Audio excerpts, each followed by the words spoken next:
जामवंत को वृक्षराज कहा जाता है। यह वृक्ष बिगड़कर रीछ हो गया, जिसका अर्थ होता है भालू, अर्थात भालू के राजा। लेकिन क्या वे सचमुच भालू मानव थे? रामायण आदि ग्रंथों में तो उनका चित्रण ऐसा ही किया गया है। वृक्ष शब्द संस्कृत के अंतरिक्ष शब्द से निकलता है।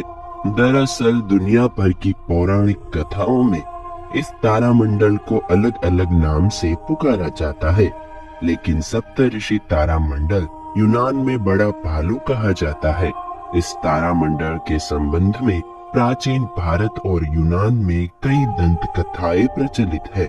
पुराणों के अध्ययन से पता चलता है कि वशिष्ठ, अत्रि, विश्वामित्र, दुर्वासा, अश्वत्थामा, राजा बलि, हनुमान, विभीषण, कृपाचार्य, परशुराम, मार्कंडेय ऋषि, वेदव्यास और जाम्बवत आदि कई ऋषि, मुनि और देवता सशरीर आज भी जीवित है। कहते हैं कि जाम्बवत जी बहुत ही विद्वान है। वेद उपनिषद उन्हें कंठस्थ है।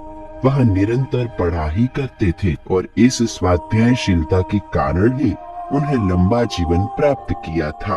परशुराम और हनुमान के बाद जाम्बवत ही ऐसे एक व्यक्ति थे जिनके तीनों युग में होने का वर्णन मिलता है और कहा जाता है कि वे आज भी जिंदा है। लेकिन परशुराम और हनुमान से भी लंबी उम्र है जाम्बवत जी की, क्योंकि उनका जन्म सतयुग में राजा बलि की काल में हुआ था। परशुराम से बड़े हैं जाम्बवत और जाम्बवत से बड़े हैं राजा बलि। रामायण काल में हमारे देश में 3 प्रकार की संस्कृतियों का अस्तित्व था। उत्तर भारत में आर्य संस्कृति, जिसके प्रमुख राजा दशरथ थे। दक्षिण भारत में अनार्य संस्कृति, जिसका प्रमुख राजा रावण था। और तीसरे संस्कृति देश के मध्य में भारत में आरण्यक संस्कृति, जनजातीय और आदिवासी के रूप में अस्तित्व में थी, जिनके संरक्षक महर्षि अगस्त्य मुनि थे। अगस्त्य मुनि वनवासियों के गुरु व मार्गदर्शक थे। वृक्ष और वानर, बाली, सुग्रीव, जाम्बवत, हनुमान, नल, नील आदि अगस्त्य मुनि के शिष्य थे। कहा जाता है कि जाम्बवत सतयुग और त्रेता युग में भी थे और द्वापर में भी उनके होने का वर्णन मिलता है। जाम्बवत एक रीछ थे या किसी देवता की संतान?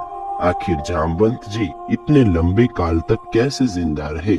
आइए जानते हैं इसके बारे में। प्राचीन काल में इंद्र पुत्र, सूर्य पुत्र, चंद्र पुत्र, पवन पुत्र, वरुण पुत्र, अग्नि पुत्र आदि देवताओं के पुत्रों का अधिक वर्णन मिलता है। उपरोक्त देवताओं को स्वर्ग का निवासी कहा गया है। एक और जहां हनुमान जी और भीम को पवन पुत्र माना गया है, वहीं जाम्बवत जी को अग्नि पुत्र कहा गया है। जाम्बवत की माता एक गंधर्व कन्या थी। जब पिता देव और माता गंधर्व थी, तो वे कैसे रीछ मानव हो सकते हैं?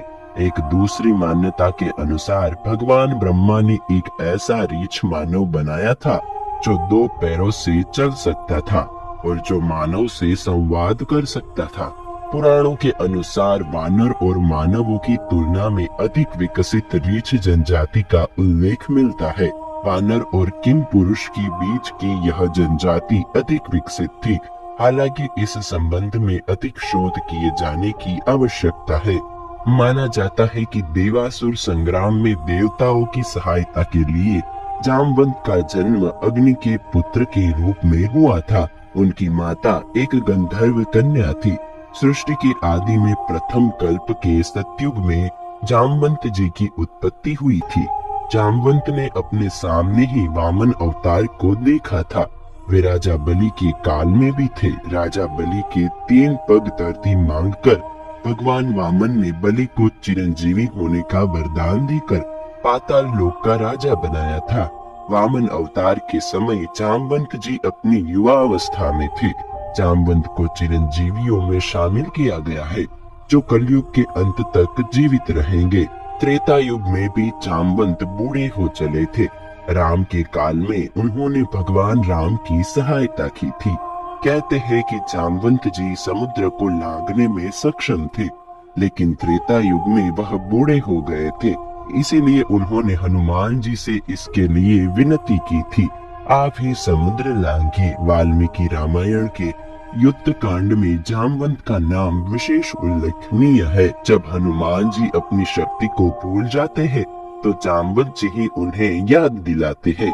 रामायण अनुसार वानर सेना में अंगद, सुग्रीव, सुषेण, कुमुद, गवाक्ष, केसरी, शतबली, विदित, मेद, हनुमान, नील, नल, शरभ, गवई, लोग आदि शामिल थे।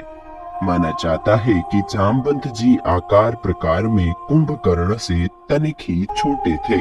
जामवंत को परम ज्ञानी और अनुभवी माना जाता है। उन्होंने ही हनुमान जी से हिमालय में प्राप्त होने वाली 4 दुर्लभ औषधियों का वर्णन किया था, जिसमें से एक संजीवनी थी। राम रावण के युद्ध में जामवंत जी राम के सेनापति थे। युद्ध की समाप्ति के बाद जब भगवान राम विदा होकर अयोध्या लौटने लगे तो जामवंत जी ने उनसे कहा कि प्रभु, इतना बड़ा युद्ध हुआ मगर मुझे पसीने की एक बूंद तक नहीं गिरी। तो उस समय प्रभु श्री राम मुस्कुरा दिए और चुप रह गए। श्री राम समझ गए कि जामवंत जी के भीतर अहंकार प्रवेश कर गया है। जामवंत ने कहा, प्रभु, युद्ध में सबको लड़ने का अवसर मिला परंतु मुझे अपनी वीरता दिखाने का कोई अवसर नहीं मिला। मैं युद्ध में भाग नहीं ले सका और युद्ध करने की मेरी इच्छा मेरे मन में ही रह गई। उस समय भगवान ने जामवंत जी से कहा, तुम्हारी ये इच्छा अवश्य पूर्ण होगी। जब मैं अगला अवतार धारण करूंगा तब तक तुम इसी स्थान पर रहकर तपस्या करो। स्वमंतक मणि को इंद्रदेव धारण करते हैं। कहते हैं कि प्राचीन काल में कोहिनूर को ही समंतक मणि कहा गया था। कई शास्त्रों के अनुसार कोहिनूर हीरा लगभग 5000 वर्ष पहले मिला था और यह प्राचीन संस्कृत इतिहास में लिखे अनुसार स्वमंतक मणि नाम से प्रसिद्ध रहा था। दुनिया के सभी हीरों का राजा है कोहिनूर हीरा। यह बहुत काल तक भारत के क्षत्रिय शासकों के पास रहा, फिर यह मुगलों के हाथ लगा। इसके बाद अंग्रेजों ने इसे हासिल किया और अब यह हीरा ब्रिटेन के म्यूजियम में रखा है। हालांकि इसमें कितनी सच्चाई है कि कोहिनूर हीरा ही स्वमंतक मणि है, यह शोध का विषय हो सकता है। यह एक चमत्कारिक मणि है। भगवान श्री कृष्ण को इस मणि के लिए युद्ध करना पड़ा था। उन्होंने मणि के लिए नहीं बल्कि खुद पर लगे मणि चोरी के आरोप को असिद्ध करने के लिए जामवंत से युद्ध करना पड़ा था। दरअसल यह मणि भगवान श्री कृष्ण की पत्नी सत्यभामा के पिता सत्यजीत के पास थी और उन्हें यह मणि भगवान सूर्य ने दी थी।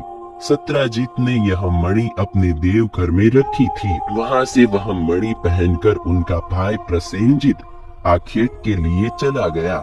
जंगल में उसे और उनके घोड़े को एक सिंह ने मार दिया और मणि अपने पास रख ली। सिंह के पास मणि देखकर जामवंत जी ने सिंह को मारकर मणि उससे ले ली और उस मणि को लेकर वे अपनी गुफा में चले गए, जहां उन्होंने खिलौने के रूप में इसको अपनी पुत्री को दे दिया।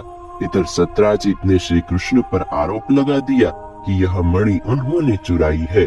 तब श्री कृष्ण को यह मणि हासिल करने के लिए जामवंत जी से युद्ध करना पड़ा।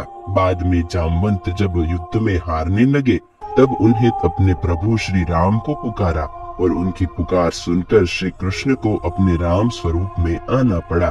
तब जामवंत ने समर्पण कर अपनी भूल स्वीकारी और उन्हें मणि भी दे दी और श्री कृष्ण से निवेदन किया कि आप मेरी पुत्री जामवती से विवाह करें।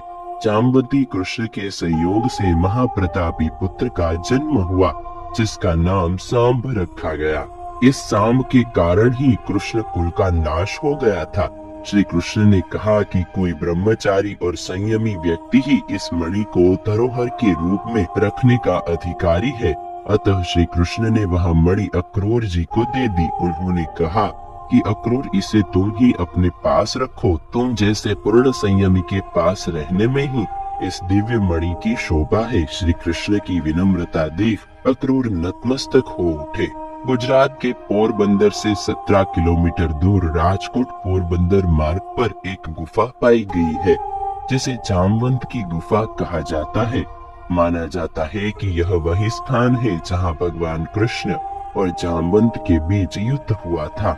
माना जाता है कि इस गुफा में 2 सुरंगें हैं। पहली सुरंग चाणक्य जाती है और दूसरी सुरंग द्वारिका जाती है। माना जाता है कि जामथुन नामक नगरी जामवंत ने बसाई थी। यह प्राचीन नगरी मध्य प्रदेश के रतलाम जिले में उत्तर पूर्व में स्थित है। यहाँ एक गुफा मिली है जो जामवंत का निवास स्थान माना जाता है। उत्तर प्रदेश के बरेली के पास जामगढ़ में भी एक प्राचीन गुफा है। माना जाता है कि जामवंत जी यहाँ हजारों वर्ष रहे थे। बरेली से लगभग 16 किलोमीटर दूर विंध्याचल की पहाड़ी पर पुराने काल से ही गणेश जामवंत की प्रतिमा स्थापित है, जिनके बारे में मान्यता है कि जामवंत जी द्वारा स्थापित यह प्रतिमा प्रतिवर्ष 1 तिल से बराबर बढ़ती जा रही है। जम्मू और कश्मीर में जम्मू नगर के पूर्वी छोर पर एक गुफा मंदिर बना हुआ है, जिसे जामवंत की तपोस्थली माना जाता है। इस गुफा में कई पीर, फकीर और ऋषियों ने तपस्या की है, इसीलिए इसका नाम पीर खोह भी कहा जाता है। डोगरी भाषा में खोह का अर्थ गुफा होता है। तो दोस्तों, आज का ये वीडियो आपको कैसा लगा मुझे कमेंट करके जरूर बताइएगा। पसंद आया हो तो लाइक करें और अपने दोस्तों के साथ शेयर करें। मैं हूँ आपका दोस्त कालीन आयशे। फिर मिलेंगे नए वीडियो में नए टॉपिक के साथ। तब तक के लिए दे आज्ञा। नमस्कार।